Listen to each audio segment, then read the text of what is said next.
took a course on signal processing and machine learning during my master's, and that got really made me interested to pursue deeper these technologies. And I've chosen my master's thesis also with respect to these technologies. So basically, it's applying signal processing and machine learning and detecting defects in high voltage transformers. So they will have a lot of defect. I applied signal processing and machine learning to detect these defects very early, and that got best thesis award also for me. But more than that, this really excited me to pursue these technologies. And then I took a couple of projects that I see to really see what is the area of field I would like to pursue. And then I narrowed down to speech technologies. So I did few projects before deciding my area of field and the institute, and that's where I come across some of the open source projects from University of Edinburgh research lab called Center for Speech Technology Research. Finally, I got admission there, and that's where whole my journey of speech and machine learning and natural language processing started. And then I moved to my postdoctoral or research experience at another research lab called EDAP in Switzerland. And there I got really a lot of opportunities to work on some of these cutting edge technologies.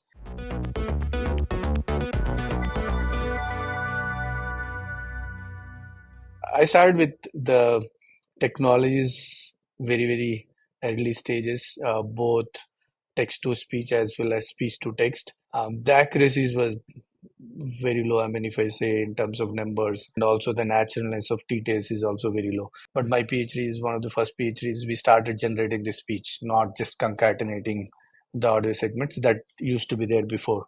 So that's where the whole journey for me started, and also the technologies also started maturing. So one of the first machine learning models we call the Kalman filters or hidden Markov models we started applying on text to speech as well as speech to text. And I've seen three generations of technology in last these 2 decades where I started my research to now.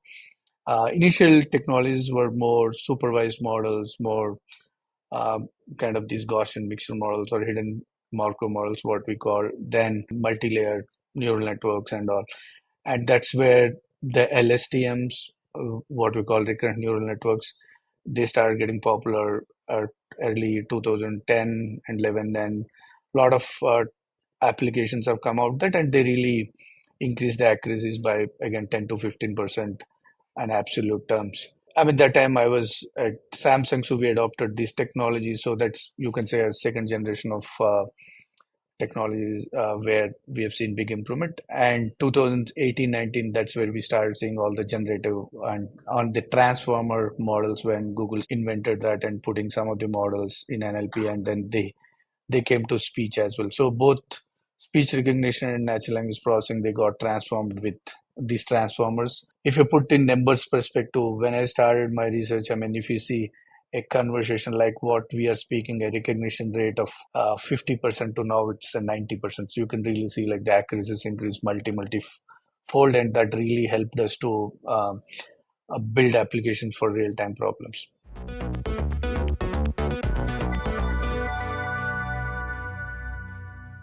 I was in Samsung for quite some time, like more than 8 years. I started with a research focus where I was trying to solve some of the problems of source separation or enhancement of audio for TV, and then text to speech, and then noise cancellations, and then finally went into speech to text and expanding to various products like Samsung TVs, phones, refrigerators. I really got excited with the vision Swapnil outlaid to me that point of the time.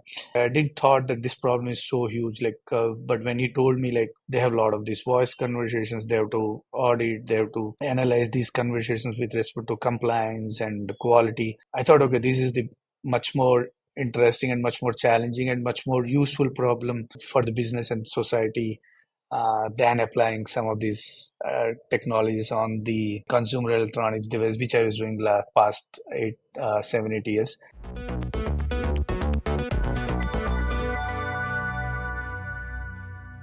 So every model requires clean data or good data. So we use a lot of AI tools and techniques to build the high quality data. That's one part of the workspace where we be more productive and efficient so that we can train these models better. Second is how do you use AI tools, being a company, to make sure your developers are more efficient at work. Recently, we adopted all the Cursor, GitHub Copilot to write code faster, but before also we have our internal tools where we can really see how we can analyze the logs better, how so that we can provide these tools to debug when there is a critical incident or when developers have to ship the fast. How can we really generate these test cases automatically with these recent technologies? That's really become much more easier. But before that also we started doing some of these things with our internal tools.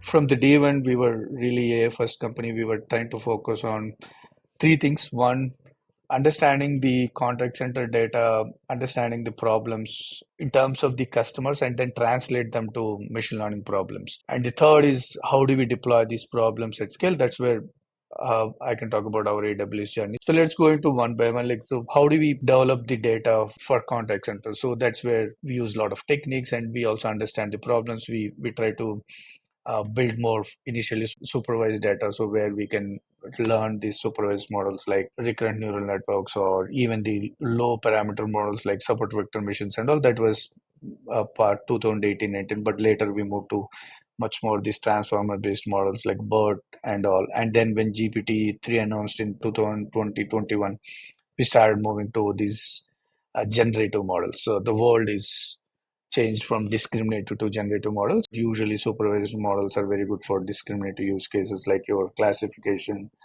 of entities or classification of intents.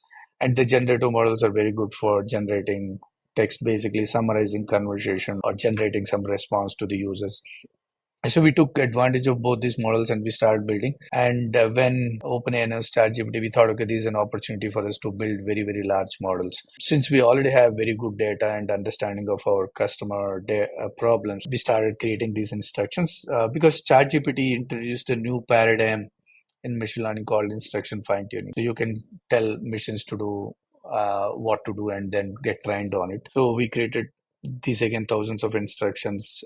Initially started with manually, but we automated through ML processes and all. That is one part. Another part, as a startup into more building a contact center use case, this is not our cup of tea that okay we have to build a foundation models, but we really want to build a model for contact center. So what we have done is we have taken one of the foundation models, open source models, and then adapting and started training towards our contact center use cases. We changed some of the loss functions of the training so that like we'll have high fluency and more than fluency, high relevance and consistency, because contact center data, when we do summarization, the summaries should be grounded and faithful, and also they should be relevant.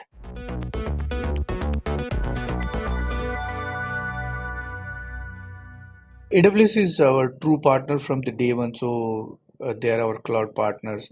I mean, in initial models, we took their help in training these models and also scaling inference on SageMaker. So one good thing or great thing with Observe is we really grow very fast, and then scale started hitting us. I mean, of course, that's a great problem, good problem to have. So that's why we worked very closely with AWS architects to do some of the features where they helped us to scale, like say elastic inferences or EC2.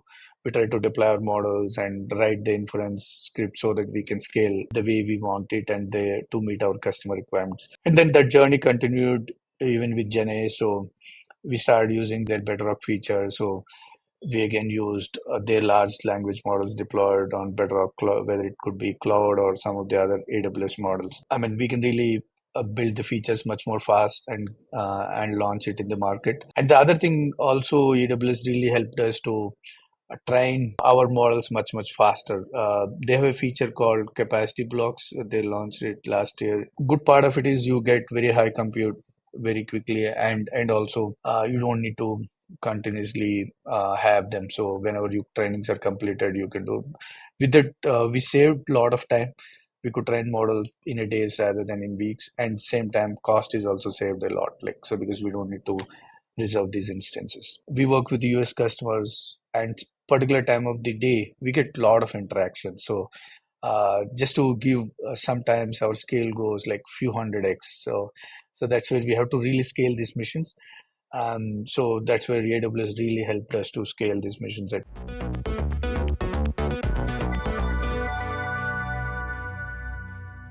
As a company, as a startup, we're always focused on building things for English on our own. So whether it could be speech to text or LLM, but we have definitely customers who are asking for non-English languages.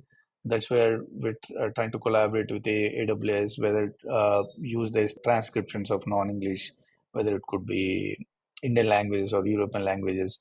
And then we also use large LLMs so that we'll have multilingual capabilities to get intents or entities extracted, and also some of these generative features like summaries. And also we're collaborating with them in terms of expanding to language, and the other part is we're also collaborating with them to expand to the region at different geographies, whether in Europe or US. Definitely you have to adhere to the compliance requirements of the land. AWS helps us to quickly spin off the instances or environment in those regions.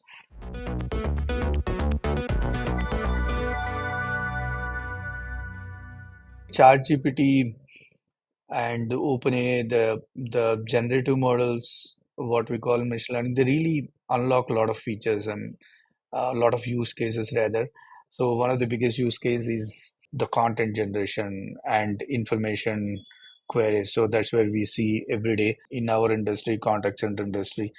They really unlocked multiple features. One is the summarizing conversations. You can really only extract key events, you can extract next steps, you can extract the reason. So basically, through prompting, you can do whatever you want in the summary. So you can really customize summaries with respect to different teams in contact center.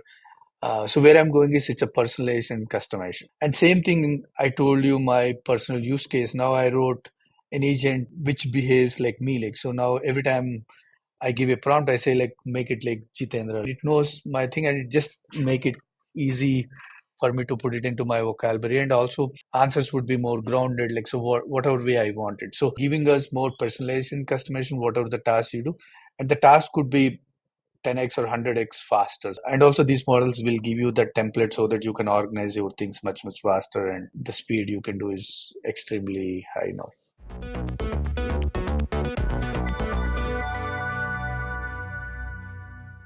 When we started, we want to do three things. One is analyze the conversations, whether it could be voice or chat. And then we want to do augment, assist the agents to perform better, and finally automate. So when I say analyze means, I mean, so for compliance, for better coaching or quality of agents. So without AI, they can only analyze maybe 1% or 2% of conversations for both quality assurance and compliance. We know how subjective it could be.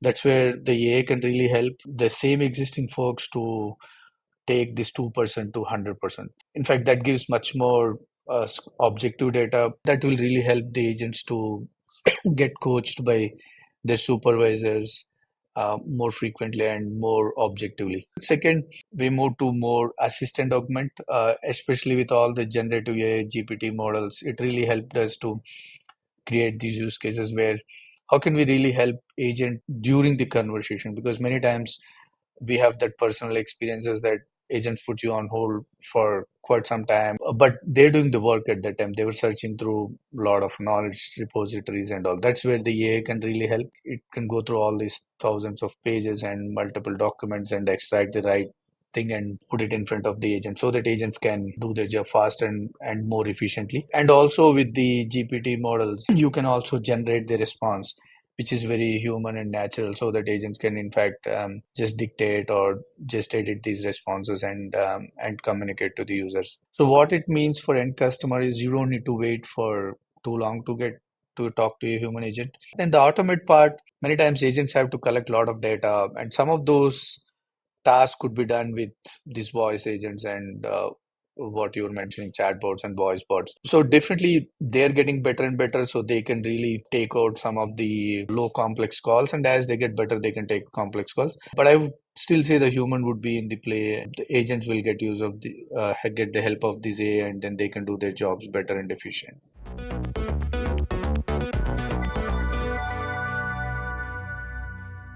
AWS for me is always one of the customer obsessed or customer first companies.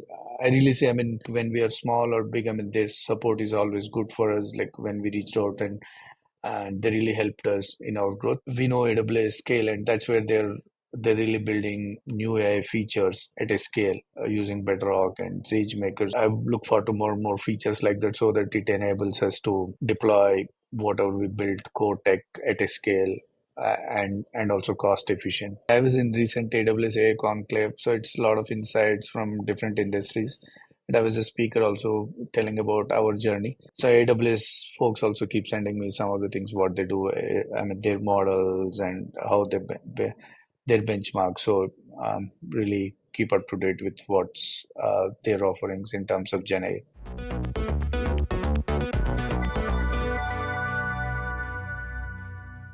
I can really see that these models are becoming more stronger in multimodal. What I mean, not just only one modality. Not the models are trying to learn all these modalities together. So I'm really looking forward to some of these what we call voice to voice or speech to speech models. The model takes input as voice and generate output as voice. And so many industries will get really transformed. I can really see the accuracies are much, much higher and they can really change the way we all work or we all live.